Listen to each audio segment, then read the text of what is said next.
এই সময়ের মধ্যে প্রশাসনিক উদ্যোগ গ্রহণের মাধ্যমে বায়োটেকনোলজি কাউন্সিলের ব্যবস্থাপনায় রাজ্যের প্রত্যেকটা উচ্চ মাধ্যমিক স্তরের বিদ্যালয়ে ডিএনএ ক্লাব আত্মপ্রকাশ করে চলেছে। একই রকম ভাবে আজ কল্যাণপুর বিদ্যালয় পরিদর্শনের অন্তর্গত রতিয়া দ্বাদশ শ্রেণী বিদ্যালয়ে এক আনন্দঘন অনুষ্ঠানের মধ্য দিয়ে ডিএনএ ক্লাবের পথ চলা শুরু হয়। এই কর্মসূচিতে বায়োটেকনোলজি কাউন্সিলের বিভিন্ন স্তরের পদাধিকারী ব্যক্তিবর্গ যেমন উপস্থিত ছিলেন, ঠিক একই রকম ভাবে এলাকার বিধায়ক পিনাকি দাস চৌধুরী সহ বিভিন্ন স্তরের বিশিষ্ট ব্যক্তিত্বদের উপস্থিত থাকতে দেখা গেছে। এই ডিএনএ ক্লাবের উদ্বোধন হিসেবে বায়োটেকনোলজি কাউন্সিলের তরফ থেকে প্রতিক্রিয়া দিতে গিয়ে দাবি করা হয়েছে, এই সময়ের মধ্যে ছাত্রছাত্রীদের বিজ্ঞান মনস্ক মানসিকতায় গড়ে তুলে আগামী দিনের জন্য সঠিকভাবে প্রস্তুত করতে এই ডিএনএ ক্লাব গুরুত্বপূর্ণ ভূমিকা পালন করবে।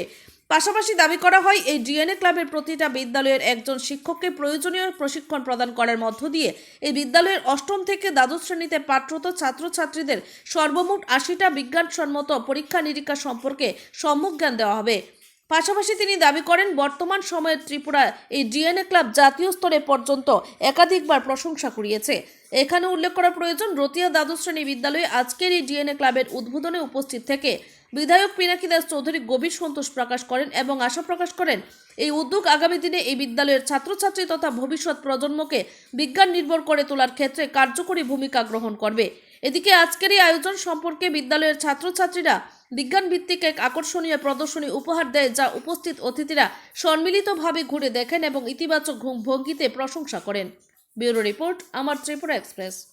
থেকে শুরু করে কেমিক্যাল ব্যালেন্স এবং কম্পিউটার ইত্যাদি বিভিন্ন যন্ত্রপাতি যাতে ওদের যে বাচ্চাদের যে বিজ্ঞান ভিত্তিক মানসিকতা বা বিজ্ঞান মানসিকতাকে আরও বেশি সমৃদ্ধ করা যায় এবং ভবিষ্যতে ওরা যাতে এন্টারপ্রেনার, সায়েন্টিস্ট এবং একটা ভালো মানুষ তৈরি হয় এবং বিজ্ঞান সম্বন্ধে এবং যা পরিবেশ এবং যে বাস্তুতন্ত্র আছে সেই বাস্তুতন্ত্রকে জেনে তাকে নিয়ে কাজ করতে পারে।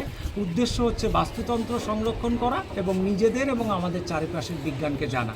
ডিএনএ ক্লাব ইতিমধ্যেই ন্যাশনাল লেভেলে জাতীয় স্তরেও পুরস্কার পেয়েছে এবং আমাদের ত্রিপুরা রাজ্যে আমাদের বাচ্চারা 8 থেকে 12-এর বাচ্চারা যা করে, আমি জানি না বাইরের রাজ্যে এই ধরনের তাদের স্কিল আছে কিনা।